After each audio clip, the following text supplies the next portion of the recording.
Yo guys, je suis de retour sur YouTube. Dans cette vidéo, on va parler un petit peu de ce qui m'a poussé à arrêter YouTube pendant un moment. On va voir l'évolution de toutes mes plantes, celles que j'ai achetées aussi entre temps, parce que forcément j'en ai acheté. Je vais vous présenter du coup officiellement mon nouveau bébé, et puis je vais vous montrer aussi ce que j'ai commencé à faire pour cette saison. Oui, je suis là. Bah du coup c'est parti, hein, on y va. Bon déjà on va commencer par l'évolution des plantes, hein, parce que j'imagine que c'est ce que vous attendez vu qu'on m'a demandé quand même plusieurs fois. Je tiens quand même à préciser que j'ai été assez impressionnée par le nombre de personnes qui m'ont demandé quand est-ce que j'allais refaire des vidéos, que je devenais. Enfin voilà, les gens qui ont pris des nouvelles et qui clairement m'ont demandé de revenir sur YouTube. Honnêtement je m'y attendais pas et j'ai été assez surprise, mais ça fait super plaisir. Donc en vrai merci à vous. Donc on commence l'évolution des plantes. Alors le mur végétal. Alors attendez, hop là. Donc comme vous pouvez le constater, il y a du bien et il y a du pas bien. En haut, j'ai réussi à faire tenir les potos, donc je suis plutôt contente. Il y a plein de petits bébés. Là, j'ai du Burl Marks. Non, pas raison. Ça y est, ça commence. Ici, on a du Paraiso Verde. Là, c'est du Syngonium Morito. Là, on a du Maïcan. Là, on a un Philodendron dont je ne me souviens jamais du nom. Là, ici, on a un Burl Marks qui pousse vraiment pas mal. Il a vraiment plein de feuilles, donc je suis plutôt contente. Du Maïcan. En fait, c'est toutes les petites boutures que j'avais fait la saison dernière. Pourquoi il y en a qui poussent, pourquoi il y en a qui poussent pas? J'ai trouvé. Bon, on savait déjà que il y avait un souci dans, un souci d'humidité, souci de peau qui sèche trop vite. Et c'est exactement ce qui s'est passé parce que regardez, par exemple, vous voyez ça sèche, même s'il y a encore un peu de vie, franchement ça sèche. Et ben là on est sur un pot à trous. Alors que par exemple monsieur le Burl Marks qui pousse grave, et ben il est dans un gobelet qui n'est pas troué, donc il peut quand même vachement mieux garder l'humidité. Bah il arrête pas de faire des feuilles, là il y en a une nouvelle là et une nouvelle qui est là ici là. On peut clairement dire qu'il faut mettre dans des pots qui ne sont pas troués. Parce que toutes celles qui sont comme ça, dont celle-là, vous le voyez d'ailleurs, le pot il est orange, c'est un pot nursery à trous, ça leur plaît pas du tout. Donc je vais acheter des gobelets plus grands que les standards, de sorte à pouvoir mettre ces plantes-là dedans. On verra ce que ça donne. On va passer du coup aux anthuriums. Donc là ici, vous avez Doudou qui est là. Vous connaissez déjà mes claries. Alors j'ai dû en couper quelques-unes pendant l'hiver parce que ça fait ça là, ça m'a gavé. Là il y a une inflo, j'ai tenté, je dis bien tenté de la polliniser, mais je pense que ça n'ira pas.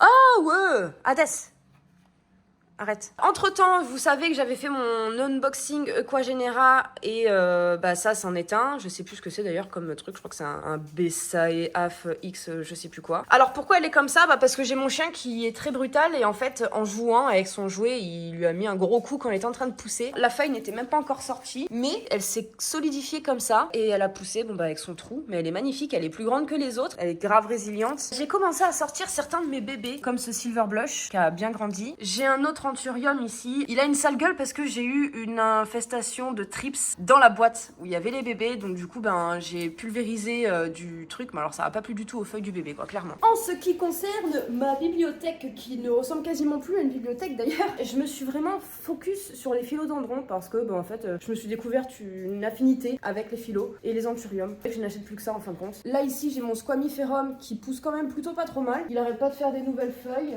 même si elles sont un peu plus petites. Je pense qu'il manque un peu de luminosité en haut, c'est pas bien grave. Le Syngonium Morito qui lui aussi continue de pousser. En revanche, à côté de lui, il y avait un Syngonium Albo Variegata que j'ai complètement coupé de partout parce qu'il y avait plus que la tête en fait qui avait des feuilles, toutes les autres étaient tombées. Du coup, je l'ai remplacé ici. Sa place, elle a été prise par un philo mameille qui est plutôt pas trop mal. Et là, je suis en train de me bagarrer avec parce qu'il a fait des racines ici.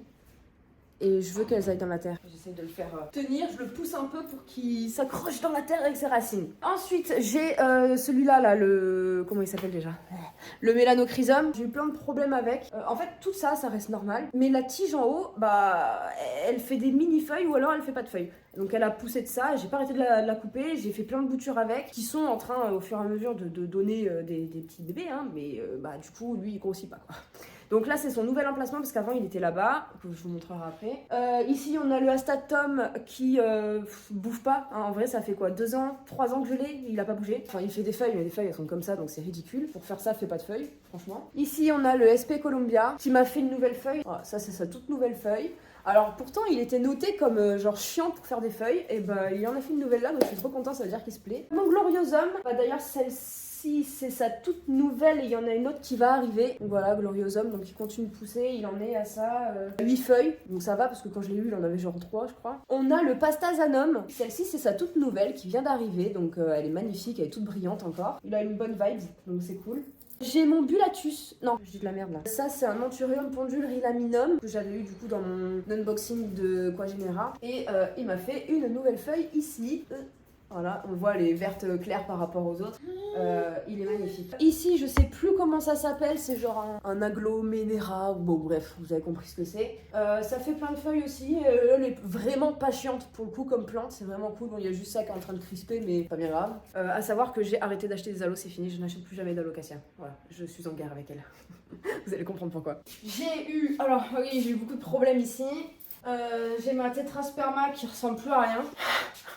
Mais vraiment, elle a refait des feuilles, c'est-à-dire qu'en fait il y avait plus de feuilles. Hein. Là c'est que des nouvelles. On le voit d'ailleurs, elles sont toutes petites, elles ont même pas encore leur fenestration. Ici on a quelques nouvelles aussi, et là on a une nouvelle touffe aussi. Mais il y avait vraiment plus rien et j'ai pas arrêté de la bouturer, mais bon, pas entièrement comme vous pouvez le constater. Mais bon, il lui manque un bout là, enfin voilà, je l'ai bouturée un peu partout. Elle reprend un peu du poil de la bête, mais bon, elle ressemble à rien.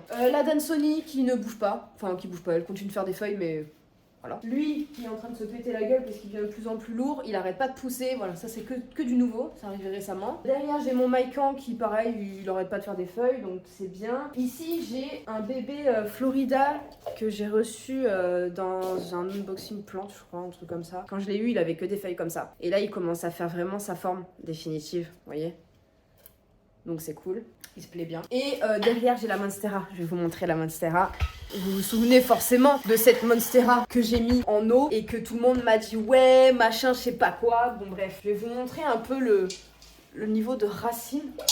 Bon, il y a des cailloux un peu dedans, mais vous voyez toutes les racines qu'elle a fait. Alors l'eau est marron parce que j'ai mis un peu d'engrais dedans.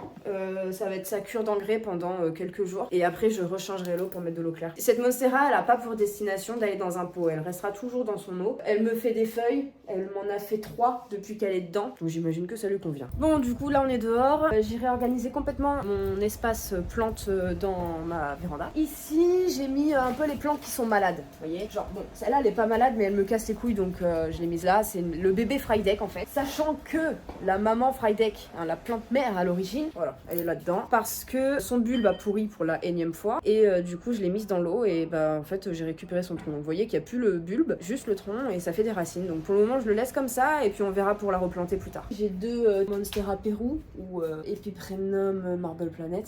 J'ai mon truc malade là-bas, là, je sais plus comment ça s'appelle, on s'en branle. Ça, c'est les bébés qui deviennent trop grands pour la caisse de base où il y a toutes les bulbilles ou les boutures et tout ça. On a du Mélano, du Malégold, de la Cuculata, de la Pérou aussi. Et ça, je sais pas ce que c'est. Ici, on a à peu près la même chose. Hein. On a du Malégold, on a du Syngonium Morito, du Syngonium Albovariegata ici, de la Black Velvet, de la Cuculata. Ah oui, alors celle-là, elle est trop chelou, matez ça. C'est une feuille, mais qui se sépare en 2 genres. Chelou. Et ici, on est sur c'est du potos en fait que j'ai bouturé. J'avais une longue tige que j'ai bouturée, donc bah voilà. Il y a juste ici, il y a une Adansoni, mais voilà. C'est tout. Donc là, ça c'est mes 2 boutures de Monstera Variegata que j'ai coupées. Celle-ci c'était suite au trips et celle-là c'était parce qu'elle m'a cassé les couilles, elle avait une grosse racine aérienne. Là, j'ai donc les boutures que j'ai faites du Syngonium Albo Variegata, donc qui ont été longtemps dans l'eau pour avoir plein de racines. Et ça c'est le pied d'origine, fait des jolies petites feuilles avec du blanc.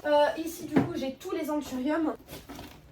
J'aurais jamais dû faire ça. Tous les Anthuriums dont j'ai acheté un jour les graines. Donc là, ça c'est du Magnificum qui a bien grandi et qui a même une racine ici. Ici, j'ai mes 2 Bullatus X Veitchii. Ils commencent un peu à avoir leur shape un peu d'adulte, on va dire. Il y a du Dressleri, il y a du Forgetti Dark, il y a du Papillilaminum, enfin il y a vraiment plein de choses. Et j'ai du coup l'autre boîte aussi. Là c'est pareil. Vous voyez, Magnificum X Radicant, Forgetti Silver X Veitchii, du Dark Form, enfin voilà, il y a un peu de tout.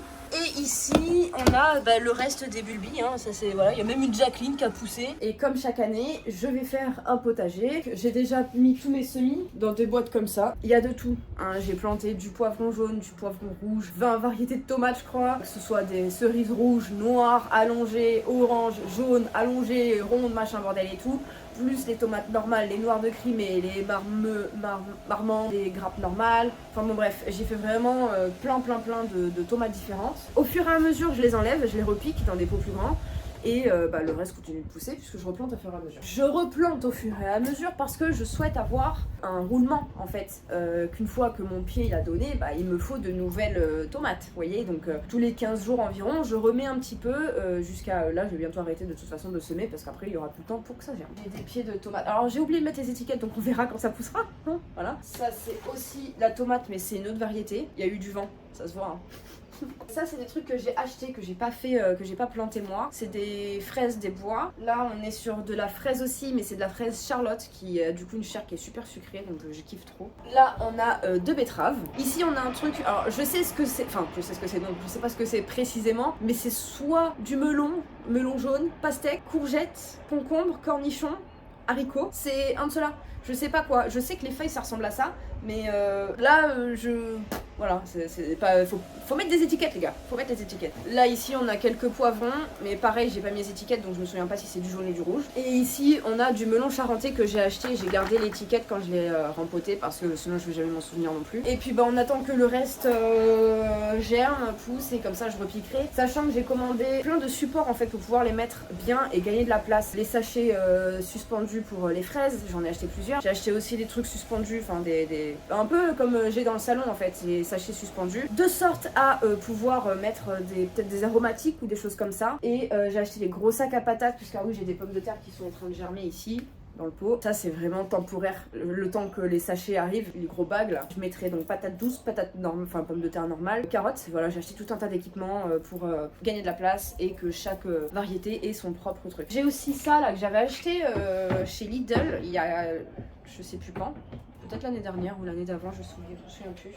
C'est une tour, donc dedans je mettrai les poivrons, donc c'est assez gros et je peux mettre 13 plants dedans. Bon voilà, on a fait le tour, maintenant je vais vous présenter mon chien. Vous savez que en septembre dernier, j'ai perdu ma chienne Casey, qui était une Sharpei, décédée d'un cancer. Je voulais plus reprendre de chien après, j'emmène vraiment mon chien littéralement partout avec moi. Ça faisait vide et puis j'ai finalement décidé de quand même prendre un chien. Et du coup, je me suis dit que j'allais prendre le chien de mes rêves, donc le Doberman. J'ai mis longtemps à le trouver parce que je voulais absolument adopter. Je voulais du coup, donc j'ai passé 2 mois à regarder dans les SPA, dans les refuges, partout en France pour en trouver un. Il y avait beaucoup de vues, enfin beaucoup, c'est un grand mot, hein, il n'y en avait pas beaucoup des Doberman. C'était surtout des Doberman assez âgés et étant donné que je venais de perdre ma chienne, j'avais pas envie de me dire vas-y dans 2 ans, tiens, je vais revivre la même chose en fait. Mais je voulais pas un chiot non plus. Et puis un jour, je suis tombée sur lui, sur Le Bon Coin. Il avait 11 mois quand je l'ai récupéré. Je suis allée le chercher à Angoulême les gars. Oh, j'ai fait 2000 bornes pour aller chercher le chien.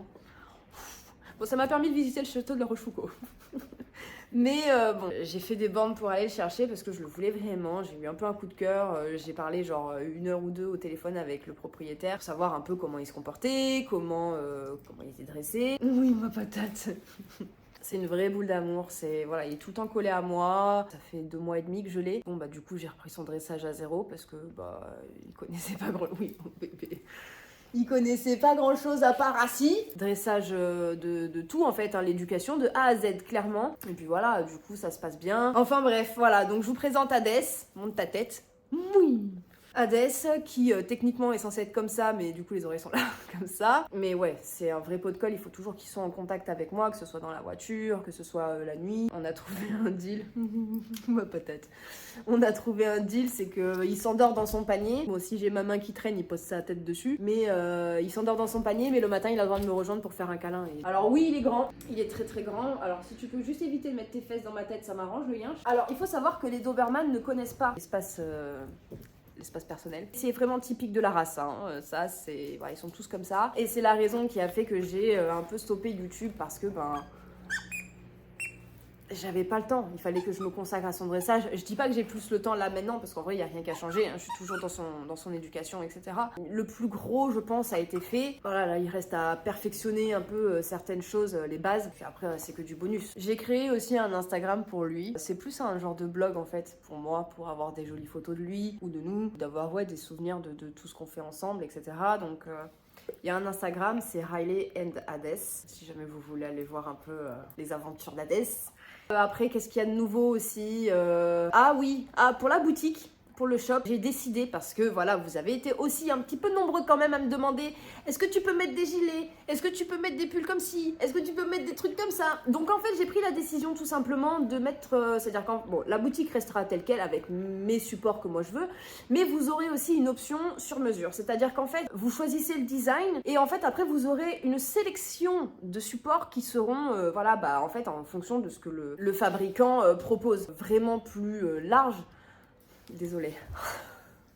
Il y a vraiment plein de t-shirts, il y a des débardeurs, il y a des bas, il y a des vestes, il y a des casquettes, il y a de tout en fait. Il y a même des jouets pour les gosses. Donc voilà, vous pouvez vraiment faire le design sur ce que vous voulez quasiment. Puis au moins chacun sera content et pourra choisir. Ah oui, les couleurs aussi. Parce que moi c'est vrai que j'ai tendance à mettre toujours du noir, du blanc, du bleu marine. On va pas se mentir, voilà. Là vous aurez du vert d'eau, du corail, du rose, du bordeaux. Enfin voilà, tout un tas de couleurs que je ne mets pas moi dans ma collection. Mais ça sera quand même voilà, avec mes designs. Donc c'est une nouveauté, il y aura aussi peut-être quelques nouveaux designs qui vont arriver avec des couleurs aussi différentes forcément puisque bah, il y aura plus de couleurs en choix de vêtements, donc forcément je vais adapter aussi les designs avec d'autres couleurs. Donc voilà, il y aura des nouveautés et je pense une promo bientôt aussi. Je vais voir ce que je peux faire, tout sera mis en ligne et j'essaierai de mettre ça sur Instagram pour que vous soyez prévenus. Si vous n'êtes pas encore sur mon Instagram, je vous laisse y aller, c'est le même nom que la chaîne, c'est Riley Urban Jungle. Donc voilà, au moins vous pouvez être plus au courant en tout cas de ce que je fais. Alors pour tous ceux qui m'ont demandé aussi, parce que j'avais posté un peu des photos sur Instagram de Hades, alors non, il touche pas aux plantes. Même si tout à l'heure il avait le nez dedans, c'est parce que moi j'étais en train de les toucher. Du coup il veut sentir, il veut savoir ce que je suis en train de faire avec, mais il ne touche pas mes plantes. Il a jamais mangé une plante, il n'y touche pas. Et comme il a pas de queue, bah du coup il me fouette pas les plantes, il me casse pas les trucs. Il y a vraiment que quand il joue un peu violemment, parce que ça reste une brute. Le chien fait 40 kilos. Quand il bouge, si t'es sur le passage, mon gars tu voles. Hein. J'ai déjà volé plusieurs fois. J'ai appris à faire Superman comme ça parce que bah il a tiré sur la laisse. Voilà, avant de l'éduquer à marcher en laisse, j'ai eu quelques petites déconvenues quand même. Du coup voilà, pour les news, je vais reprendre YouTube et avec voilà, une fréquence différente. Je pense que je vais passer à une vidéo toutes les 2 semaines au lieu d'une vidéo par semaine. Ça m'évitera d'être trop la tête dans le guidon. Bah écoutez voilà, hein, sur ce, je vous souhaite une bonne journée, une bonne soirée et on se dit à bientôt. Ciao.